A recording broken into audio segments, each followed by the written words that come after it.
오늘 우리가 함께 읽은 이사야 58장은 하나님께서 기뻐하시는 금식이 무엇인지 또 안식일이 무엇인지를 이야기하고 있습니다. 왜 갑자기 금식과 안식일에 대한 이야기를 하시는 것일까요? 금식과 안식일의 문제를 주님께서 말씀하시면서 도대체 진정한 신앙이 무엇인지에 대해서 이야기를 하시겠다라는 것이지요. 여러분, 금식 하면은 가장 먼저 무엇이 떠오르십니까? 음식을 먹지 않고 기도하는 것이 떠오를 것입니다. 예, 맞습니다. 금식은 말 그대로 금식, 음식을 먹지 않으면서 기도하는 것이지요. 그런데 우리가 여기에서 한 걸음 더 나아가서 던져야 할 질문이 있습니다. 도대체 왜 음식을 먹지 않으며 기도하느냐라는 것이지요. 왜 그렇게 기도하냐? 이것이 바로 금식의 본질일 텐데요. 금식의 본질은 자신을 낮추고 자신을 비워서 하나님의 뜻을 구하기 위해서 하는 것입니다. 음식을 먹지 않는 이유 또한 여기에 있죠. 나 자신을 낮추고 비우기 위해서입니다. 그런데 오늘 본문을 가만히 읽어보면은 이 시대의 사람들이 금식을 했던 이유가 이와 달랐음을 보게 됩니다. 이 시대의 사람들은요, 금식을 왜 했냐면 음식을 먹지 않아서 고통스러워하는 자기 자신을 보면서 이 정도로 내가 힘들어하고 이 정도로 내가 고통스러워하고 아파하면 하나님께서 들어주시겠지 하는 그 생각 때문에 금식을 했다라고 말하고 있습니다. 그러니까 이 사람들에게 초점은 금식하고 기도하며 하나님을 찾는 것, 하나님을 찾고 하나님의 뜻을 자신 안에 채우는 것에 초점이 있었던 것이 아니라 자신이 배고프고 자신이 힘들어하는 것, 자신의 고통에 초점이 있었다라는 것이지요. 내 수고, 내 헌신, 내 배고픔에 초점을 두었다라는 것입니다. 그렇기 때문에 금식하고 기도해도 기도가 응답이 되지 않으면 곧바로 분노가 올라옵니다. 왜 분노가 올라오죠? 하나님, 내가 이렇게까지 밥도 먹지 않고 나 자신을 고통스럽게 하면서 기도했는데, 내 자신을 이렇게 힘들게 하면서 기도했는데 왜 이 기도에 응답을 해주지 않으시냐 하는 것이지요. 결국 금식한 이후에 어떻게 돼버립니까? 더욱더 자기 힘든 것에만 집중하고 더욱더 자기 문제에만 집중하여 더욱더 자기 중심적인 사람이 되어버리고 맙니다. 자신이 세상에서 가장 귀한 사람이고 자신의 고통이 세상에서 가장 긴급한 고통이며 자신의 문제가 세상에서 가장 큰 문제가 되어버린다라는 것입니다. 오늘 본문 3절이 바로 이런 사람들의 마음을 담고 있습니다. 3절 제가 읽어보겠습니다. 우리가 금식하되 어찌하여 주께서 보지 아니하시며 우리가 마음을 괴롭게 하되 어찌하여 주께서 알아주지 아니하시나이까. 하나님, 내가 이토록 고생하는데, 내가 이토록 힘들게 기도하는데 왜 내 기도를 알아주지 않으시냐라는 것이지요. 여러분, 하나님께서 무엇이라고 답변하시겠습니까? 바로 여기에서 하나님께서 주시는 답변이 3절 후반부로 이어집니다. 보라, 너희가 금식하는 날에 오락을 구하며 온갖 일을 시키는도다. 그 다음에 4절로 이어져서 보라, 너희가 금식하면서 다투며 악한 주먹으로 치는도다. 너희가 오늘 금식하는 것은 너희의 목소리를 상달하게 하려는 것이 아니니라. 이것이 무슨 말인가요? 너희가 밥을 안 먹고 스스로를 고통스럽게 만드는 것, 그것은 정말로 자기 자신을 낮추고 비우면서 나를 찾고 있는 것이 아니라는 것입니다.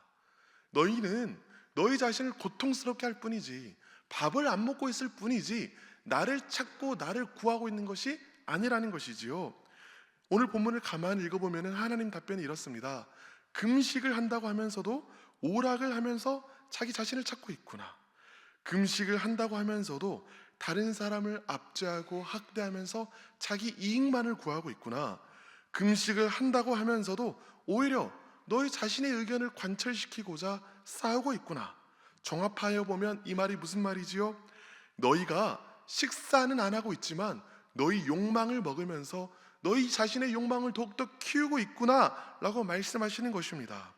자신의 욕망만을 자꾸만 더 키워가는 금식, 하나님께서는 이런 금식은 참된 금식이 아니다 라고 말씀하여 주시는 것이지요. 그럼 여러분, 우리는 물어봐야 되지 않겠습니까? 하나님, 그럼 참된 금식이 도대체 무엇인가요? 함께 6절을 읽어보겠습니다. 6절입니다. 시작. 내가 기뻐하는 금식은 흉악의 결박을 풀어주며 멍에의 줄을 끌어주며 압제당하는 자를 자유하게 하며 모든 멍에를 꺾는 것이 아니겠느냐. 아멘. 놀랍게도 하나님, 그럼 참된 금식이 무엇이나요? 라고 하나님께 물어보았을 때 하나님께서는 너희가 더욱 나에게 나아와 절박하게 기도해야지 이렇게 말씀하시는 것이 아닙니다. 오히려 전혀 다른 말씀을 주세요. 그 말씀이 무엇입니까? 주변에 힘들고 어려운 사람을 찾아서 돕고 위로하는 것이 참된 금식이다 라고 이야기하는 것입니다. 아니, 지금 나는 하나님 앞에 나와서 하나님께 응답을 얻고자 더욱더 열심히 하나님께 기도해야 될 것 같은데, 하나님께서는 그렇게 하는 것이 아니라 네 주변에 있는 힘들고 어려운 사람을 찾아서 그 사람을 돕고 위로해라, 그것이 내가 너에게 바라는 참된 금식이다 라고 이야기하고 있는 것이지요. 여러분, 왜 하나님께서는 이렇게 말씀하시는 걸까요? 다른 사람을 돕는 일에 무엇인가 특별한 힘이 있는 것일까요? 네, 있습니다. 다른 사람을 돕고 섬길 때에요, 온통 나에게만 집중되어 있는 그 나를 향한 관심이 덜어지고 덜어내집니다. 그리하여 점점 더 큰 내가 되어가는 것이 아니라 점점 더 작은 내가 되어가는 것이지요. 이처럼 온통 나에게로 집중되어 있는 자기중심성을 덜어내고 덜어내어 점점 더 작은 내가 되어가는 것이, 다른 사람을 살피는 내가 되어가는 것이 참된 금식이라는 것입니다. 다시 이야기하지만 금식의 본질은 자신을 겸손히 낮추고 비워서 하나님을 찾는 것이라고 말씀드렸습니다. 내가 안 먹는 것이 금식이 아니라 남을 먹이는 것이 금식인 것입니다. 그리하여 다른 사람을 위하고 섬김으로써 점점 더 내가 작아지는 것이 금식이고, 내 안에 있는 나의 욕망의 그릇을 비워나가는 것, 내 그릇을 비워나가는 것이 참된 금식인 것입니다. 그럼 이렇게 자기를 비우고 다른 사람들을 채우는 자에게 하나님께서 어떤 축복을 허락하셨을까요? 8절은 이렇게 말합니다. 그리하면 내 빛이 새벽같이 비칠 것이며 내 치유가 급속할 것이며 내 공의가 내 앞에 행하고 여호와의 영광이 내 뒤에 호위하리니, 빛이 비추이고 치유가 임하고 하나님의 영광이 임한다는 것입니다. 이 모든 것이 다 무슨 말입니까? 결국 하나님 그분 자신이 그 사람에게 임하겠다라는 것이지요. 다른 사람에게 자꾸 흘려보내는 그 빈 그릇을 하나님께서 직접 오셔서 임하여 주셔서 채워주시겠다라는 것입니다. 이것을 너무나 아름답게 그리는 그림이 우리 교회가 참 좋아하는 물된 동산입니다. 58장 11절 우리가 함께 읽어보겠습니다. 11절입니다. 시작.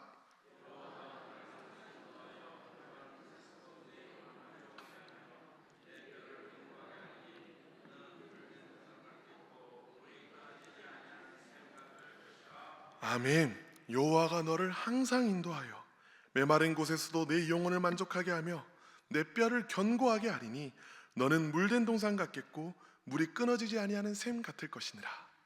이 말씀을 아까 함께 봉독하는데 아멘 아멘 소리가 계속 나오더라고요. 다 나를 향한 하나님의 말씀으로 믿음으로 취하시길 바랍니다. 동산은요, 물된 동산은 어떤 동산입니까? 자기 안에 있는 물들을, 자기 안에 있는 동물들, 식물들을 살리기 위하여 끊임없이 공급하는 동산입니다. 그러면 내 안에 있는 것들을 자꾸만 다른 사람에게 나누면, 자꾸만 다른 사람에게 흘려보내면 자기 안에 있는 물이 마를까요? 그렇지가 않다는 것입니다. 물된 동산입니다. 물이 되어져 있습니다. 하나님께서 우리 생수의 근원 되셔서 우리에게 끊임없이 임하여 주시고 우리에게 끊임없이 은혜를 공급하여 주십니다. 우리가 먼저 흘려보내면 하나님께서 주시는, 채워주시는 그 은혜의 역사를 맛보게 될 것이라는 것이지요. 여러분, 우리 주변 사람들에게 우리 생명의 물이 흐르게 하는 그런 물된 동산 되는 우리 모두가 되기를 간절히 바랍니다. 첫 번째 기도 제목입니다. 우리를 비워 하나님으로 채우게 하여 주시옵소서. 첫 번째 기도 제목입니다. 우리를 비워 하나님으로 채우게 하여 주시옵소서. 58장이 왜 내가 금식을 해도 하나님께서 응답해 주지 않으시나요? 라는 질문으로부터 시작했다면 59장도 마찬가지로 하나님, 왜 제 기도는 도대체 응답이 되지 않나요? 라는 질문으로부터 시작됩니다. 사람들은 묻습니다. 하나님, 제 기도가 응답되지 않는 거 보니까 하나님께서 능력 없으신 것 아니에요? 하나님께서 능력이 없으셔서 제 기도가 응답되지 않는 것 아니에요? 거기에 대해서 하나님께서는 이렇게 대답하십니다. 1절입니다. 여호와의 손이 짧아 구원하지 못하심도 아니요 귀가 둔하여 듣지 못하심도 아니라. 하나님의 능력은 전능하시다라는 것이지요. 하나님께서 못하실 일이 있다는 겁니까? 없다는 겁니까? 없다는 겁니다. 하나님의 능력에는 아무런 문제가 없습니다. 아니 하나님, 그러면 왜 제 기도에는 응답해 주지 않으세요? 바로 2절에 답이 있습니다.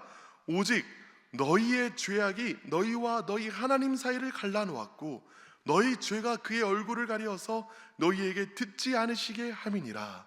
문제는 하나님 편에 있지 않습니다. 문제는 누구 편에 있습니까? 사람 편에 있다라는 것이죠. 사람 가운데 죄악이 너무나 많다라는 것입니다. 죄악이 하나님과 우리 사이를 갈라놓았기에, 또 우리의 죄악이 하나님의 얼굴을 가려놓았기에 하나님께서 우리의 기도를 듣지 않으신다라고 말하는 것입니다.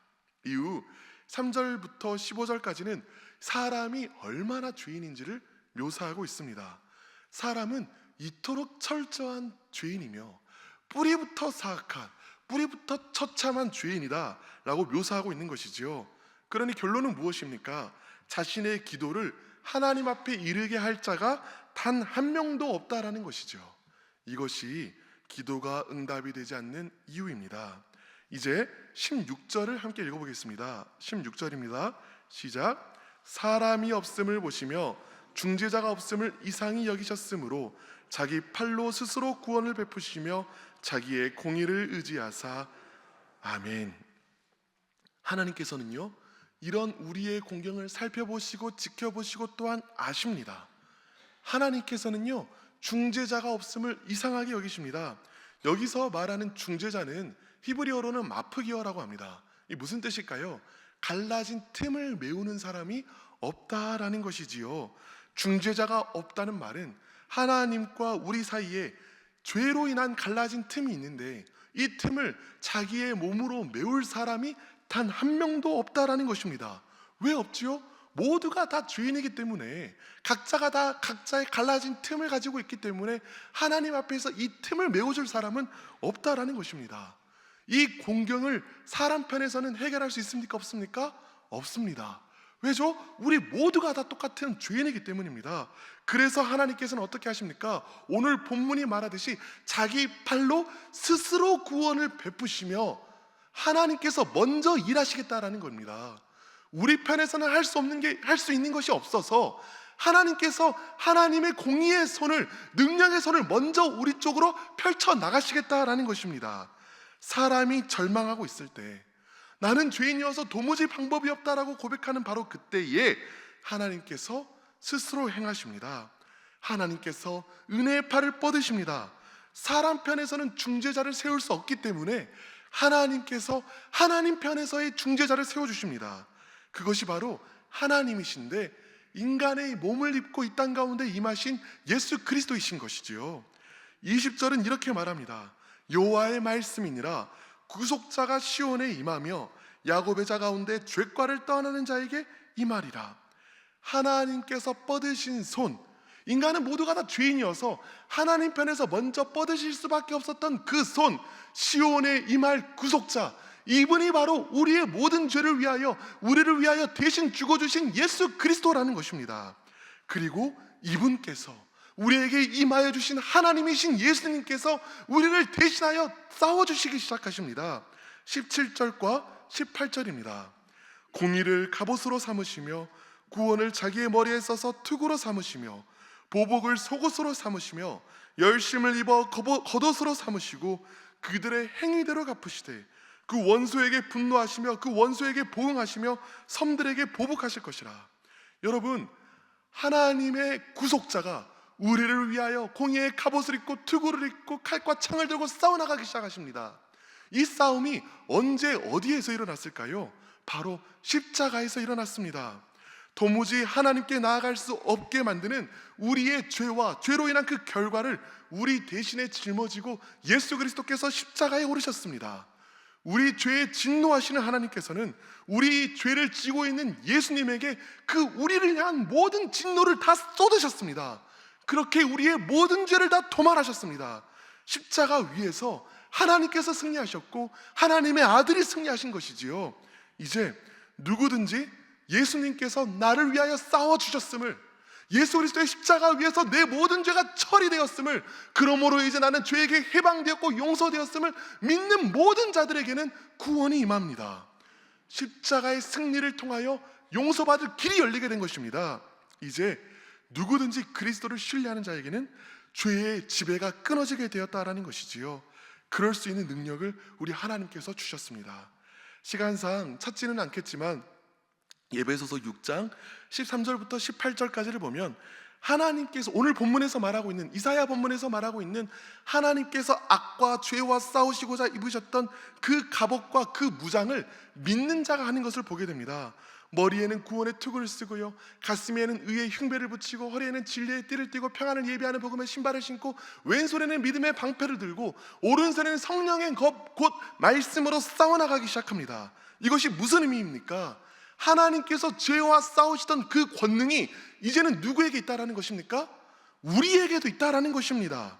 이제 예수님을 믿는 자는 이전의 죄에 속절없이 무너지고 무너진 그 사람이 아닙니다. 하나님께서 주시는 힘과 은혜와 능력으로 무장한 사람이 되었습니다. 여러분, 자기 자신을 그렇게 바라볼 수 있어야 합니다. 우리는 이전에 속절없이 무너지던 사람이 아닙니다. 하나님께서 싸우시던 그 무장을 지금 우리는 하고 있고요, 하나님의 능력으로 힘입은 자가 되었습니다. 죄와 싸워 이길 수 있는 능력이 우리 안에 있습니다. 주님께서 주셨습니다. 이제 우리 주 예수 그리스도를 믿는 자는 어떤 삶을 살아가게 될까요? 21절을 보겠습니다. 21절 함께 읽어보겠습니다. 시작. 여호와께서 이르시되 내가 그들과 세운 나의 언약이 이러하니 곧 내 위에 있는 나의 영과 내 입에 둔 나의 말이 이제부터 영원하도록 내 입에서와 내 후손의 입에서와 내 후손의 후손의 입에서 떠나지 아니하리라 하시니라. 여호와의 말씀이니라. 아멘. 하나님께서는요, 이 승리를 믿는 자에게, 십자가의 승리를 믿는 자에게 두 가지 약속을 주십니다. 성령과 말씀입니다. 내 위에 있는 나의 영과 내 입에 둔 나의 말이 이제부터 영원하도록 너를 떠나지 아니하리라. 하나님의 영과 하나님의 말씀이 항상 우리와 함께 있을 것입니다. 그런데 성령의 임하심은 무엇을 통해서 일어나나요? 말씀을 통하여 일어납니다. 성령과 말씀이 따로가 아니라 말씀과 성령이 함께 역사합니다. 하나님의 말씀이 선포되면 그 말씀 가운데 성령이 임하십니다. 빛 비추이십니다. 그리하여 우리 삶의 어둠이, 우리를 덮으려고 하는 죄의 세력이 깨어지게 됩니다. 하나님의 주신 승리를 경험하게 됩니다. 에베소서에서 말하는 하나님의 성령의 검, 곧 말씀이 바로 이 말인 것이지요. 목사님, 그럼 목사님이니까 그렇죠. 목사님은 말씀을 선포할 수 있잖아요. 근데 우리는 말씀을 선포할 수 없어요. 우리는 그냥 듣고만 있는 것 아닌가요? 그렇지가 않습니다. 오늘 본문이 무엇이라고 이야기하고 있습니까? 내 입에 둔 나의 말이라고 이야기하고 있습니다. 이것이 목회자들만을 위한 것인가요? 아닙니다. 예수 그리스도의 십자가의 승리를 믿는 우리 모두를 향한 것입니다. 말씀을 선포할 수 있는 권능이 우리 그리스도인 모두에게 있습니다. 심지어 하나님께서는요, 우리가 하나님의 약속의 말씀을 붙잡아서 우리 입술로 선포할 때 내가 내 입에 둔 나의 말이다 라고 이야기하십니다. 그래, 네가 방금 선포한 그 말이 나의 말이다. 그러므로 너의 말 가운데 능력이 있을 것이다 라고 주님께서 보증해 주신다라는 것입니다. 보네퍼는요, 신학자 보네퍼는 이런 이야기를 했습니다. 내 마음속의 하나님보다 내 입술 속의 하나님이 더 힘이 세다. 이것이 무슨 말일까요? 우리가 그저 막연하게 지식으로 하나님을 알고 있는 것보다 다른 사람이 선포해서 들려준 그 하나님의 말씀이 훨씬 더 권세가 있다는 것입니다. 근데 정말 우리가 느끼지 않습니까? 우리가 지식으로만 말씀을 갖고 있는 것은 의미가 없습니다. 어떻게 해야 될까요? 우리가 싸워나가야 하는 그 순간에 내가 지식으로 갖고 있던 그 말씀을 내 입술로 선포할 수 있어야 합니다.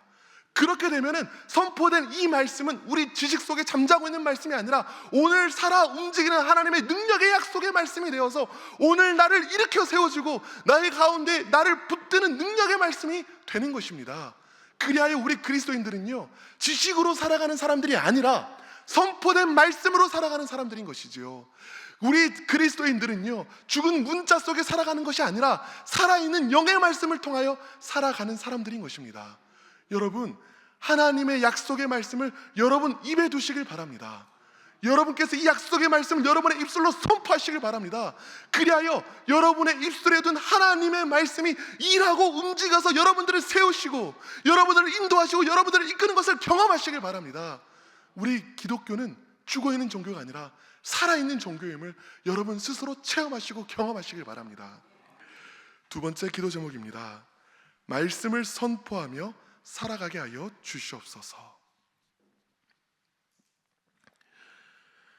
이제 두 가지 기도 제목으로 함께 기도하겠습니다.